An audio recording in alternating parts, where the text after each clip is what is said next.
Good afternoon.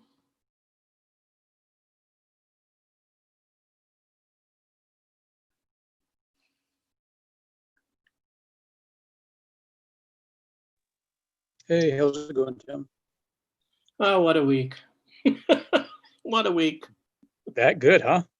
Well, no, I have I'm a political junkie, so when there's elections, I mean, I will stay up till the last vote is counted. And since we're still counting, I haven't slept a whole lot because it's just political, and I guess I inherited it from them. So, I had no illusion that it was going to be over on Tuesday night. I wasn't maybe expecting it to keep going this long, I guess. That's kind of the boat I'm in of like, I get it's hundreds of thousands, could be millions of votes, that are mail in to be counted. But you're like, wow, it is taken. And I get like you have to open the envelopes and all of that, Right. Yeah. But then I'm looking at a state like Nevada, and there's not that many people in Nevada, but they're still only at like 76% of the vote counted. And I'm thinking, are they like walking the ballot from Reno to Las Vegas or something? The bigger states. Well, Alaska's like half, right? Well, I understand they're so vastly spread out. that I would imagine that some of the really remote areas of Alaska, they may not be able to get their ballots even back in a certain amount of time. So There's a bushel of ballots on like a sled dog or something going across a tundra. yeah, who knows? I mean, really, who knows? It could be, you know, it's cold up there and it's already winter up there. You know, they've had snow up in North Michigan already, so I don't know. I just want it to finally be done, you know, but I don't know. You know, and that's the that's the thing. It's like it's still electoral colleges until December when it like shakes out. Like it looks like Georgia's going to recount, and like it's still very much in flux. You know. Right. Now, a couple of smaller news services have called it for Biden already. They're saying he's got 273, but the major ones like AP, who's kind of like the ones that everybody looks to, they have not yet, and they won't yet, you know. So, right. You know, I'm not going to go with the little smaller rinky-dink ones. I'm going to wait till the major news sources start saying, you know, okay, this is it. This is what it's going to be. So yeah, it's just been an interesting week, and I think it's made a lot of people weary. It's made people on edge. I still fear that there may be some violent outbreaks based on what we've already seen, people storming the vote counting centers and that kind of thing. I read that they arrested a couple of people with AK-15s or something outside where they're counting the votes in Philadelphia. Like, you know, I don't want it to descend into that, but, you know, it's what it's going to be. So I'll just be content to stay at home tonight.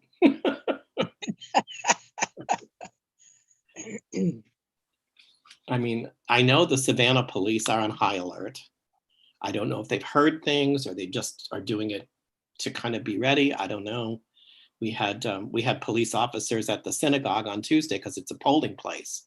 So they were just keeping an eye on everything. And they sort of intimated that, yeah, we're going to be on really high alert for the remainder of the week. I'm like, oh, okay. I mean, they didn't say anything specific, and they can't tell you, and I wouldn't even expect them to, but, you know. So it seems fairly mellow. Like, obviously, like whomever you talk to on like may not be happy with the outcome depending on like which side, but no one seems to be like that I've met is like up in arms. There's some people who are in disbelief, but nobody's like, oh, this is horrible, I'm gonna go, you know. right. Haven't seen that. So that's not how I react. I mean, you could be disappointed and like, okay, you know, I've been in enough elections in my life where sometimes my candidate wins and sometimes my candidate loses, you know, and you move on with it. You know, I've never been one to just get so incensed, you know, disappointed, yeah, lasts a couple days and you move on, you know. But this is we are living in an extremely polarizing time right now, and partly political, but I think partly for other reasons too. And I don't know. I've read a lot of articles over the last couple of days, and some of them from clergy people of various faiths, who have said this is a chasm between the two sides that is not going to be easily, you know, put back together where people are going to get over it easily, because it's just been very, very strong on both sides. And I'm thinking, okay, this is the basis for clergy to do a really good sermon. You know, something to help people kind of figure out. I mean, because I know for a fact people have broken up friendships and families and don't talk to people over, you know, political issues. And how do we get back, or can we get back to a more civil sort of discourse? You know, I don't know. I don't have the answer. I'll tell you that right now. I do not have the answer. I don't know. It's going to be me and you today. It looks like it's 1:06. So I'm going to get started. It's interesting. I kind of broach on this subject a little bit in the Torah portion this week, as you will see in my commentary. So I guess I should make sure I'm recording this for posterity. Here we go. Okay, I'm going to start then with Baruch atah Adonai Eloheinu melech haolam asher kidshanu b'mitzvotav v'tzivanu la'asok b'divrei Torah Blessed are you, Adonai, our God, ruler of the universe, who hallows us with mitzvot and commands us to study the words of Torah. So we are in a portion this week is called Va'era. It's Genesis 18, verse 1 to 22, verse 24. So it's 4 chapters of Genesis. So the 4 chapters that do comprise this Torah portion, they do cover a lot of ground. Abraham, first of all, welcomes 3 visitors into his tent. They are thought to be by those who are Torah scholars to be messengers from God. Some commentaries call them angels. Abraham shows them great hospitality. And while they are visiting with Abraham, they inform him that his wife, Sarah, though she is up in years and really beyond what would be considered childbearing age, is indeed going to give birth to a son. In addition to that, we have the story where God is angry at the depravity and the wickedness that he sees in Sodom and Gomorrah. So God tells Abraham that he is going to destroy the 2 towns. Abraham proceeds to then argue and try to bargain with God. And this may be the beginning of our long, long Jewish tradition of discussing and arguing, perhaps. If Abraham's willing to even bargain and discuss with God, he tells God, or he asks God, if I can find righteous people, and he starts with 50, and then he eventually takes it down to 40, finally ending up with 10. But he says, if I can find righteous people among the residents of the towns, then God, will you back off your plan of destruction? Unfortunately, Abraham is unable to do that, so he loses the argument with God, and God is going to follow through on his decree of destruction.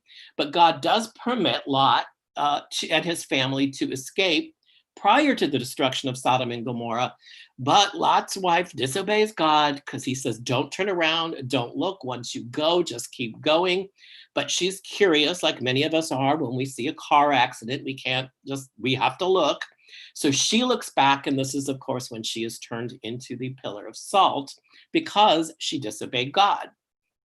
Lot then, in a very strange biblical twist, and I'm sure there's all kinds of things we can say about this, he then impregnates his 2 daughters. There's that. Later on, Abraham is in the kingdom, and he is talking to Abimelech, and he tells Abimelech that Sarah is his sister, not his wife. So he lies, in essence, tells this lie to Abimelech, a king, and Abimelech finds Sarah attractive and decides that he wants to marry her, which of course causes some issues because she is already married to Abraham. Sarah does finally, in fact, give birth to the son that was foretold by the messengers, and that, of course, is Isaac. Isaac is duly circumcised into the covenant, while at the very same time, Hagar, who is Abraham's concubine, is giving birth to Ishmael. Ishmael and Hagar are sent away from the encampment, and the intervention of an angel saves their lives, and ultimately the line of Ishmael will become the line from which we get Islam. This portion certainly has enough going on, enough drama, enough intrigue within it to be the basis of quite a soap opera, if you really think about it. And there's a lot here that we could discuss and digest. Many elements of this portion can be pondered for the lessons we're supposed to take away from them. I'm going to look at 2 specific things here with a little more depth. First, I want to take a look at Abraham's defense of Sodom and Gomorrah. So what we see in Abraham here is really interesting. We see a man who fears that innocent people and good people in those 2 places are going to die along with those who are wicked. And Abraham has trouble in his own mind justifying the idea that this could happen, that innocent and good people could die when they've done nothing wrong.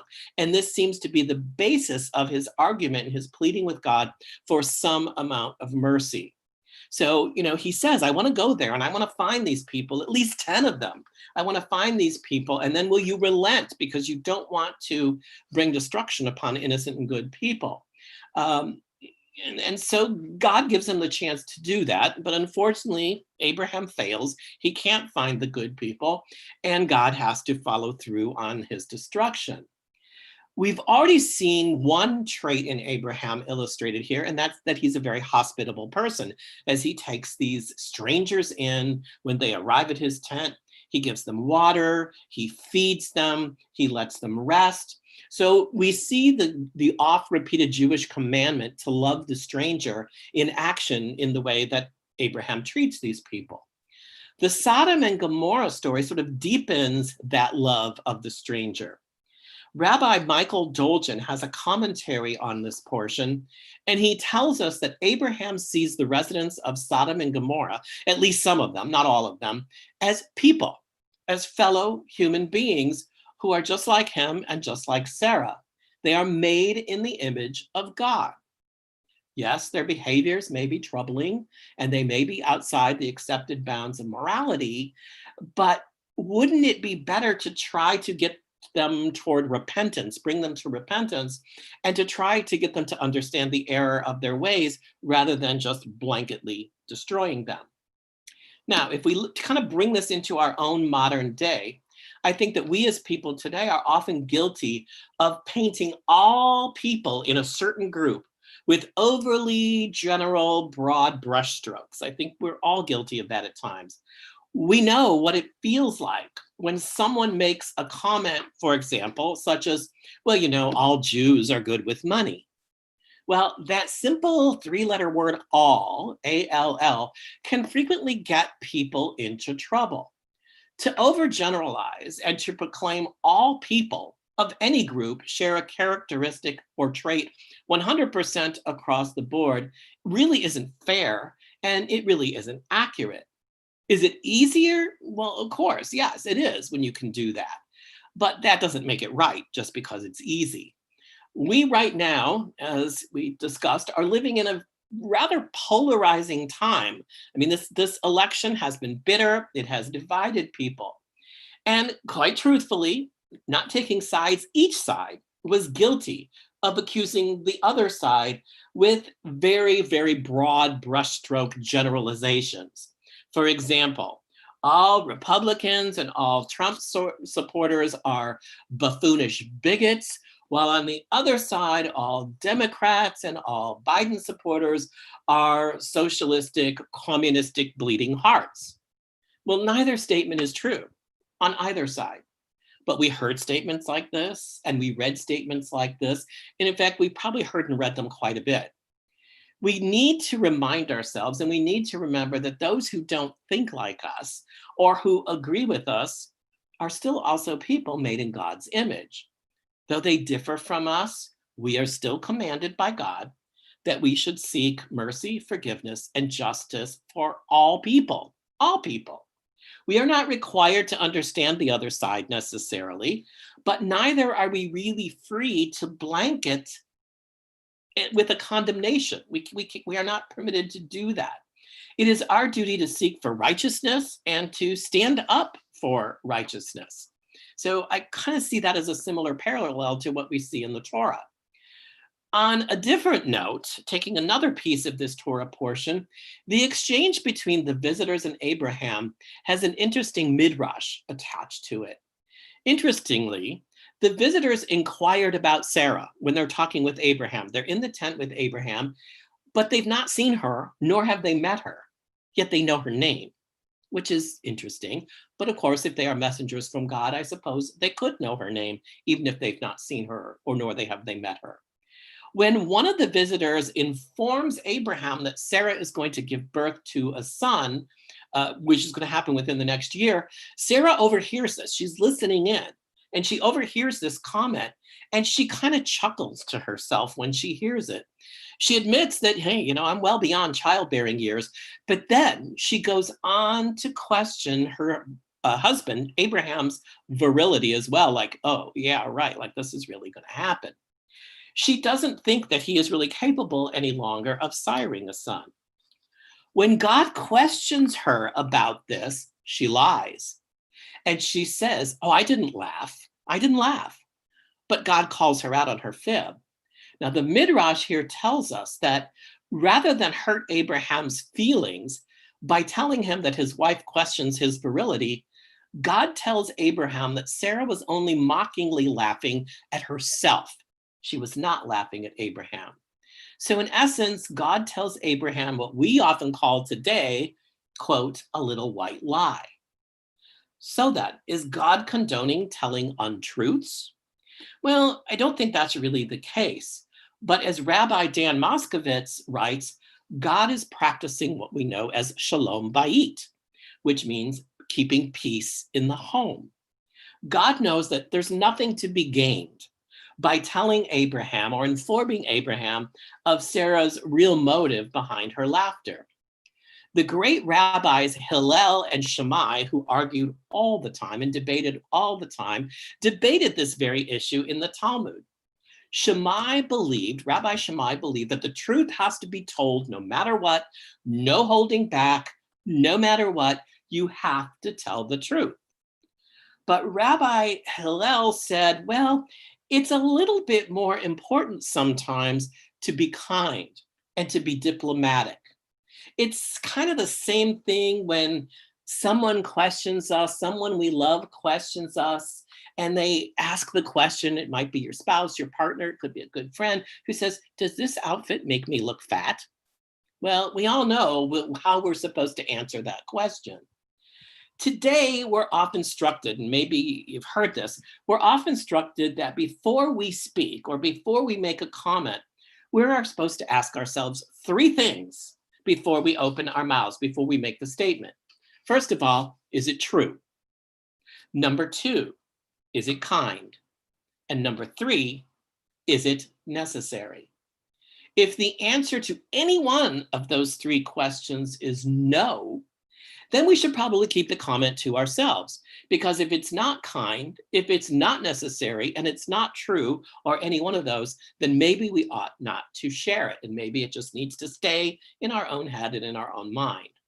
So it seems as though maybe God may have asked himself those questions as well when he tells that little white lie to Abraham about why Sarah was chuckling, about why she was laughing. And sometimes, maybe that is the kinder, better option because nothing would have been gained by giving Abraham the truth other than disrupting the shalom bayit, the peace in the home. So that's kind of what I did with this week's Torah portion, given that there's so much there. As I said, there's a lot of drama in this Torah portion. We've got incest, we've got this, we've got that, and Sodom and Gomorrah and destruction and people turning into salt. There's all kinds of stuff going on. So I don't know if there's anything that I said that struck you or you want to ask a question or investigate something a little more further.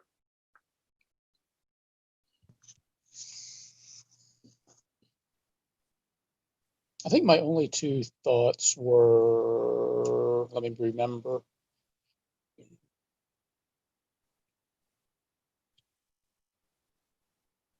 There was something on when she turned back and was turned into a pillar of salt. And I'm trying to remember what your thought was there.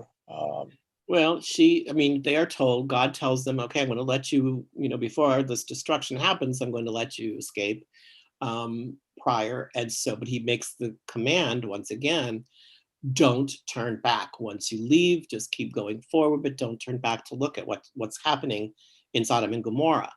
And as we see when we were doing other Torah portions, God oftentimes sets these little sort of tests to see who will listen and who will obey. When Lot's wife does not listen and she does in fact turn back, then God punishes her by turning her into the pillar of salt. Gotcha. Yeah, I guess sorry. So there I agree with the disobeying of not to look back. There's also a thought of the Protestant interpretation of it that by turning and looking back was like still desiring or still wanting of maybe of whatever was there or that way of life or friends or I don't know. Right. So I guess maybe some additional thought there. That could be, maybe there was a little bit of longing for, I liked my life there. I really don't want to leave, but my husband's leaving, my family is leaving, so I guess I'm going to go with them. But maybe there is a little bit of longing, when we pick up and go sometimes, even though we know picking up and going may be for the best, and ultimately is going to be, good, it doesn't mean we still can't have maybe a little bit of sort of regret or longing for what we're leaving behind, even if where we're going or where we're headed is ultimately better for us. Yeah. My other thing with the one son that eventually became the Islam, I guess, or the Right. So we Muslim. have Isaac who's the son who, is Judaism, and then Ishmael is a son who leans toward then the Islamic faith. Right. And so the three Abrahamic religions. Right. So I've heard that before, but my thought there is the prophet didn't come until 800 or so, right? Right. Yeah. So But and again, I am not extremely well versed in the Quran or, the whole history of Islam. makes two of What us. Yeah, what were those people doing in the interim prior, so we have Ishmael being born, he and Hagar are saved and they're taken away by an angel. What was going on then in the intervening years prior to Muhammad and the beginning of the Islamic faith? The only thing I can think of historically, there were many tribes of people who were living in different regions and different areas and following different sorts of spirituality, gods, whatever they had. And that ultimately it was whatever this group that started with Ishmael, where the Prophet Muhammad came from. And ultimately, those were the people that he spoke to and became the first members of the Muslim faith before, just like there had to be the first who were our first, like Abraham is the first Jew. So everything has to start somewhere. So my thought would be that this was a particular group of people where the prophet came and then ultimately began to practice this new religion that does, again, as you said, the three Abrahamic faiths that all trace their roots to Abraham. So there's a historical context or a basis for that the There one is. son does become. Right. Yeah, there is. Okay. I'm assuming that somehow in the books of the Quran, they trace some sort of lineage back to Ishmael through various generations, then ultimately bringing it up to the present with Muhammad and then going forward from that. Much like we have, even in the Torah, we have these listings. There are parts of the Torah where it's just an endless listing of this person who begat this person and so on, which just is a way of showing us that here's how the line gets to. I mean, we had it even when we were going from Noah to Abraham. There was a whole section in there where you're talking about all these people, and ultimately we get to, okay, and here's where we have the beginning where Abraham comes from. So I'm thinking there must be something similar in the Quran that goes from Ishmael up to, the point of Muhammad and then moves forward from there. That would seem to make the most sense to me in order to take it back to Abraham. Gotcha. What is your thought on just kind of a random philosophical of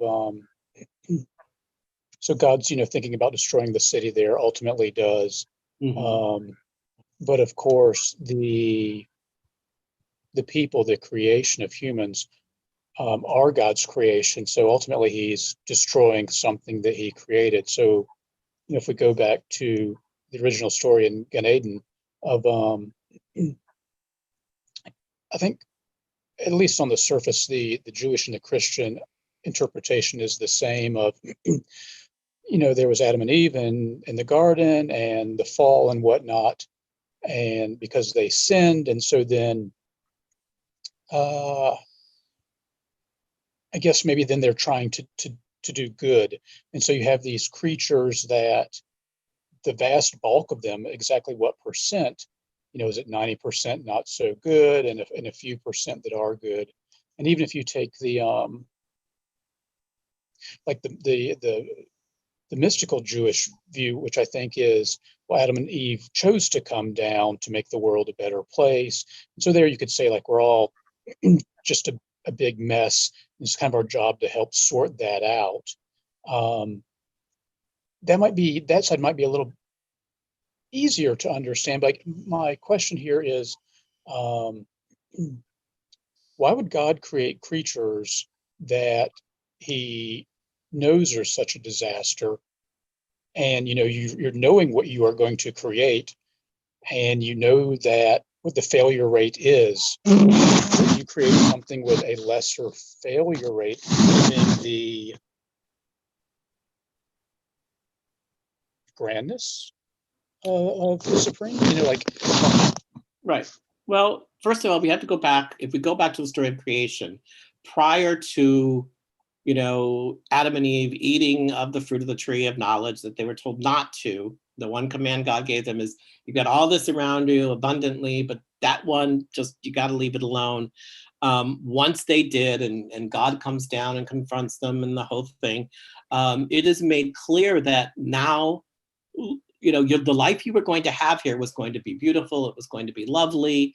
There was not going to be a great deal of stress and strife. It was going to be pretty easygoing, but you didn't listen and you disobeyed. So now you're going to have to work. You're going to have to toil. Things are going to be a little bit more difficult. Things are going to be a little harder because you didn't listen. So God, sends them out, and now they got to work, and now it's going to be a little bit more difficult. And so then ultimately, time goes on, and then finally we get to Noah, and there God throws his hands up and says, "What's going on? I created, and now, look what's happening. I feel like, regretful that I even did it." And so he says, "But Noah, you seem to be pretty righteous, so you take your family and take the animals and go on the ark," and the whole story. And so then we start again. It's almost like maybe a bit of a do-over, I guess you could call it. And then now here we are again, just a few chapters further on, and God is angry with a particular region or area. They aren't listening. They've disobeyed. They've gone into wickedness and depravity and all of that. So God says, "I'm just going to, do away with them," even though, Abraham doesn't really like that, but it's what happens. The way it kind of looks to me, there are a couple things going on here. First of all, when God says something, God means it. And if you don't do it, there's going to be a consequence for it. Now, granted, the consequence of the flood is pretty severe because it pretty much kind of seems to wipe out, just about everything, at least in that known part of the world. And then Noah and his family and everybody has to start it all over again. In this case, it's not the whole thing. We have 2 towns that are destroyed who are wicked. But God, again, these people weren't listening to the rules and the laws and all of that. So, there's no Torah yet. The Torah hasn't been given. So there had to be some sorts of laws of morality that these people were breaking. And God just thought, I got to deal with them. And so we're just going to do away with them. Again, a little bit maybe of a do-over, but I'll let Lot and his family go, with the stipulation you can't look back. We have a God here who is pretty clear: do what I tell you. And if you don't do what I tell you, then there's going to be consequences, and very severe consequences, as we hear. Oops, lost my people. Okay, let's see if I get anybody back here.